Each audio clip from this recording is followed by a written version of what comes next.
এই তোর আল্লাহ তোর বাঁচিয়েছে, তুই জয় শ্রীরাম বল, তোর বাঁচাবো, জয় শ্রীরাম বল, তোর বাঁচাবো। উনি টানাটানি করছে, দাঁড়ি ছিঁড়ে নেওয়ার চেষ্টা হচ্ছে। ইন্টেনশনটা কি পুলিশ মন্ত্রী বুঝতে পারছেন না? রাজ্যে একের পর এক আপনার গণপিটুনির শিকার হয়ে মুসলিমরা, যে 4টে পুলিশ ছেলেটা মেরেছে সেইটা আমরা শাস্তি চাই। আমাদের সামনে যখন জেল থেকে বার করে ওকে আনছে, আমাদের সামনে এনে দাড়ি টেনে টেনে ছিঁড়ছে। আচ্ছা, আমার কোলের মধ্যে টেনে নিয়ে গেছে। কোনো দোষ ছিল না। বিভিন্ন রাজ্যে, বিশেষ করে বিজেপি শাসিত রাজ্যে, উত্তরপ্রদেশে এনকাউন্টার করতে আমরা পুলিশ দ্বারা এনকাউন্টার, আমরা তীব্র সমালোচনা করা থেকে শুরু করে ধিক্কার প্রতিবাদ জানিয়েছি। কিছুদিন আগে থেকে দেখছি আমরা আমাদের রাজ্যে চোর সন্দেহে বেছে বেছে কোনো জায়গায় মুসলিম তো কোনো জায়গায় পিছিয়ে বর্গের মানুষদেরকে, সে আদিবাসী দলিত সব পিছিয়ে বর্গের মানুষকে বেছে বেছে খুন করা হচ্ছে, গণপিটুনিতে তারা মৃত্যুর শিকার হচ্ছে। তখন আমরা বলতে শুরু করলাম পুলিশ নিষ্ক্রিয়, বাস্তব পুলিশ নিষ্ক্রিয় বলি এটা হচ্ছে। তারপরে দেখলাম আমাদের এখানকার আমাদের রায়দিঘির আপনার আবু সিদ্দিক হালদার নামে একজন 21 বছরের ছেলে, পুলিশ অভিযোগটা কি সে নাকি চুরি করেছে। কিন্তু দুর্ভাগ্যের বিষয়, অত্যন্ত পরিতাপের বিষয়, এখনো পর্যন্ত যার বাড়ি চুরি গিয়েছে তার ওই ভাইয়ের নামে কোনো অভিযোগ দায়ের না করেনি, বা সে বলছে আমার সে ভাই হয়তো। এটির মধ্যে একটা ষড়যন্ত্র আছে, কারণ দুটো তিনটে ষড়যন্ত্র। একটা হচ্ছে রাজনৈতিক প্রতিহিংসা, যে আছে সে আইএসএফ এর একজন একনিষ্ঠ কর্মী ছিল, বিভিন্ন ইলেকশনে সে কাজ করেছে। আর কিছু বাড়ির মধ্যে গিয়ে মহিলাদের সাথে কথা বলে, কিছু পুরুষের সাথে কথা বলে পেলাম, সেটা হচ্ছে কি বলছে ওই বাচ্চাটার অল্প অল্প দাঁড়িয়ে ছিল, আপনারা দেখেছেন, দাঁড়ি ধরে টানাটানি করেছে। দেখুন ব্যাপারটা হচ্ছে, কেউ যদি চুরিও করে থাকে তাকেও ওই শারীরিক যেভাবে অত্যাচার করছে ওইরকম অত্যাচার করার কোনো প্রভিশনে নাই। দাড়ি ধরে টানাটানি করেছে এবং এটাও বলেছে তাকে যে তোর কোনো আল্লাহ বাঁচাতে আসলো বা আল্লাহ তোকে বাঁচাতে পারবে না, এই ধরনের কথাও বলেছে। বাচ্চাটা যখন 21 বছরের যুবকটা যখন আপনার পানি খেতে চেয়েছিল, বাড়িতে নিয়ে এসেছিল, তার দাদিমা সম্পর্কে হয়, সে যখন ফ্রিজটা খুলে পানিটা বার করছিল, ওই ছেলেটার মাথা ধরে ফ্রিজের মধ্যে ওই অফিসার ঢুকিয়ে দিচ্ছে। এখানে একটা ইন্টেনশন কাজ করছে। কি হতে পারে? যার দাড়ি ধরেই এত অঙ্গের এত জায়গা আছে, দাড়ি ধরেই টানাটানি করছে, দাড়ি ছিঁড়ে নেওয়ার চেষ্টা হচ্ছে। ইন্টেনশনটা কি পুলিশ মন্ত্রী বুঝতে পারছেন না? রাজ্যে একের পর এক আপনার গণপিটুনির শিকার হয়ে মুসলিমরা, আদিবাসীরা, পিছিয়ে বর্গের মানুষ যারা ক্ষতিগ্রস্ত হচ্ছে, পুলিশ মন্ত্রীর মুখে কথা নাই কেন? এই যে যাকে মারা ব্যাপারটা হচ্ছে, বলছে আপনাকে, আপনি পোস্টমর্টম রিপোর্ট আসবে, কিন্তু পোস্টমর্টম রিপোর্ট আসবে আপনি মিলিয়ে নেবেন। এরপরে যা টর্চার করেছে, দুটো কিডনি নষ্ট করে দিয়েছে। মানে কিভাবে নির্মম অত্যাচার করেছে এটা কোনোভাবে মেনে নেওয়া যায় না। আপনারা জানেন গত বছরে শিকারি মোড়া পুরুলিয়ার এক আদিবাসী ছেলেকে একইভাবে পুলিশ কাস্টডিতে রেখে তাকে পিটিয়ে হত্যা করেছিল। গত বছরে বারাইপুর পুলিশ ডিস্ট্রিক্টের আন্ডারে কতজন মারা গিয়েছিল? 4 জন। কি অত্যাচারগুলো কি হয়েছিল?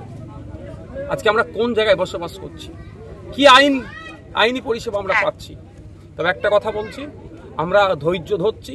মমতা ব্যানার্জি, তৃণমূল কংগ্রেস যদি মনে করে পশ্চিমবাংলার মানুষদের ধৈর্যটাকে নিয়ে যদি মনে হয় খেলা করে, ধৈর্যের বাঁধ ভাঙলে কিন্তু সেই মূল্য কিন্তু চুকাতে পারবে না। আমরা ধৈর্য ধরছি, আমরা বিচার ব্যবস্থার প্রতি, আইনের প্রতি আস্থা রাখছি। আশা করব বাকি প্রশাসনের কর্মকর্তাদের দ্বারা তাদের সুনাম ফিরিয়ে নিয়ে আসবে। যারা এই অন্যায় করেছে তাদের বিরুদ্ধে কঠোর ব্যবস্থা নেবে। শেষ প্রশ্ন করবো যে আমরা 2011 সালে দেখলাম যে যখন মমতা ব্যানার্জি বিরোধী নেত্রী ছিল, তখন রাজ্যে পান থেকে চুন খসলে উনি হাজির হতো, সে আপনার ভাঙড়ে হোক আর চাই সে রেজওয়ান কাণ্ড হোক। বর্তমান 2 দিন হয়ে গেল রাজ্যের মুখ্যমন্ত্রী উনি একটা বিবৃতি দিলেন এবং শাসক দলের কাউকে দেখলাম না। দেখতে পাবেন না তো, তাদের তো এটার সাথে, এটা তো তাদের কাজই এক প্রকার এজেন্ডার মধ্যে পড়ছে, আতঙ্কিত করা, বিতস্তত করা, ভয় দেখানো, এটাই। শাসক দলের মুখপাত্র বলছে যে ওয়েস্ট বেঙ্গল সারা ভারতবর্ষের মধ্যে সেফ জোন। দেখুন, আমি নতুন করে বলবো না, আপনারা অনেকজন বিভিন্ন মিডিয়া স্ট্রিমে কাজ করছে, স্ট্রিমে আছেন, কেউ ডিজিটালে, কেউ বিভিন্ন প্ল্যাটফর্মে আছেন। আপনারাই বলুন তো কিভাবে অন্যায় হচ্ছে। গত বছর যে 4 জনকে বারাইপুর পুলিশ ডিস্ট্রিক্টে মারা গিয়েছিল, তারা বিচার পেয়েছে? কোন জায়গা আছে? দেখুন, ডেটা তো বাস্তবিক অর্থে পশ্চিমবাংলার অবস্থা উত্তরপ্রদেশের থেকে কোনো অংশে কম নয়। বিরোধী দলনেতা বলছে যে অতি অবশ্যই 355 ধারা জারি করে পুলিশ ক্ষমতা এই রাজ্য থেকে কেড়ে নেওয়া উচিত। বিরোধী দলনেতা তো অনেক কথা বললেন। বিরোধী দলনেতার উদ্দেশ্যে আমার একটাই বার্তা, আপনাদের এখন সরকার আছে কেন্দ্রে, যারা অন্যায় করছে সারা দেশে রাজনৈতিক রং না দেখে, আর পশ্চিমবাংলার কথা হচ্ছে যারা অন্যায় করছে রাজনৈতিক রং না দেখে তাদের বিরুদ্ধে ব্যবস্থা গ্রহণ করতে বলুন। পুলিশের যা ব্যাপার 355 ধারা তুলে নেওয়ার পক্ষে কি আপনি আছেন? দেখুন 355 অনেক ডিপলি ব্যাপার, মুখে আসলে বলে দিও না। মারা গিয়েছে কে? আবু সিদ্দিক আমার বাচ্চা।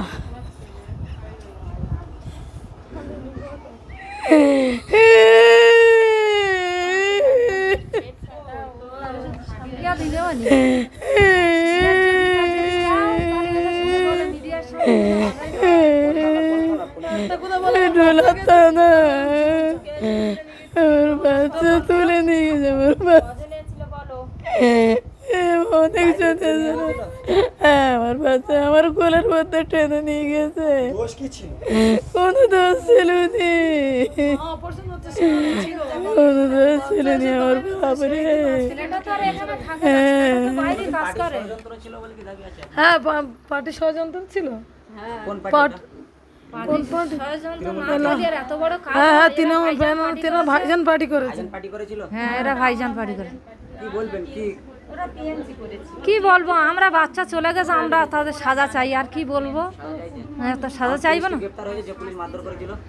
পুলিশ তো মেরেছে, পুলিশ মেরে না পুলিশ না এখানে পুলিশ অ্যারেস্ট হয়নি। হ্যাঁ অবশ্যই নেবে, 100 নেবে, অবশ্যই আসছে।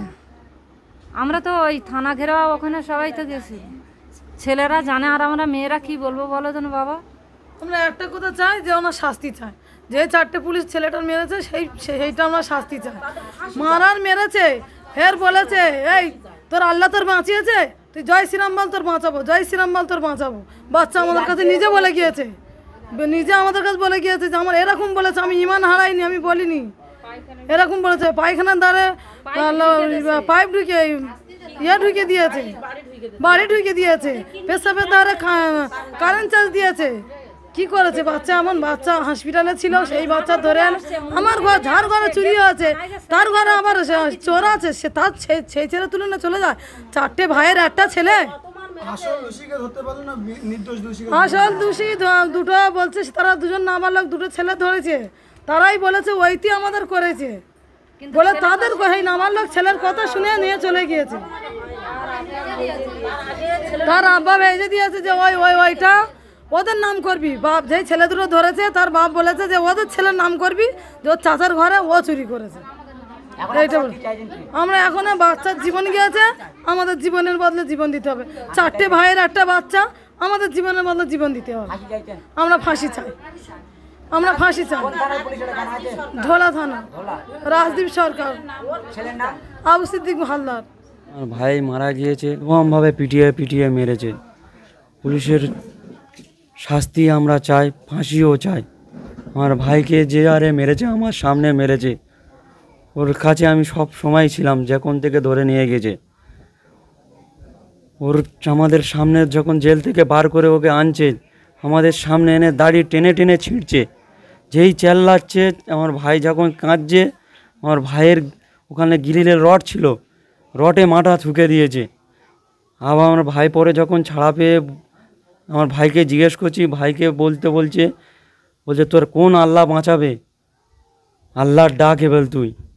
আমার ভাই কিচ্ছু ক্ষোভ ছিল না, কিছু সামান্য টাকার জন্য আমার ভাইকে হত্যা করেছে, কিছু টাকার জন্য, শুধু টাকাটা দোষটা আমার ভাইয়ের ঘর, আমার মামার ভাই, আমার মামাদের বাড়িতেই চুরি হয়েছে। যাদের বাড়িতে চুরি হয়েছে তাদেরই তুলে নিয়ে গিয়ে শুধু কি বলছি কিছু টাকার জন্যে পলিটিক্স আর পুলিশ মিলে আমার ভাইকে হত্যা করেছে। আপনার ভাই কি কোনো পার্টি করে কি? তার বাড়িতে কোনো পার্টি করে না, আমার ভাই বিদেশে বাইরে থাকে। আমার ভাই বিদেশে থাকে,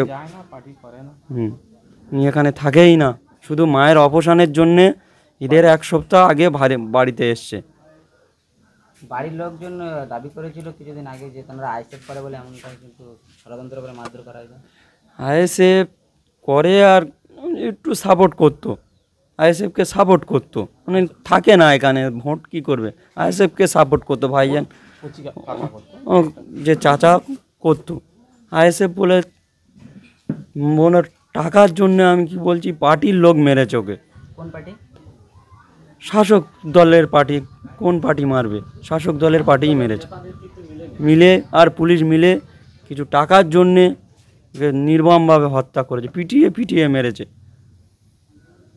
জি, আপনার নাম? নাসিরুল গাজী। ভাইয়ের নাম? আবু সিদ্দিক হালদার।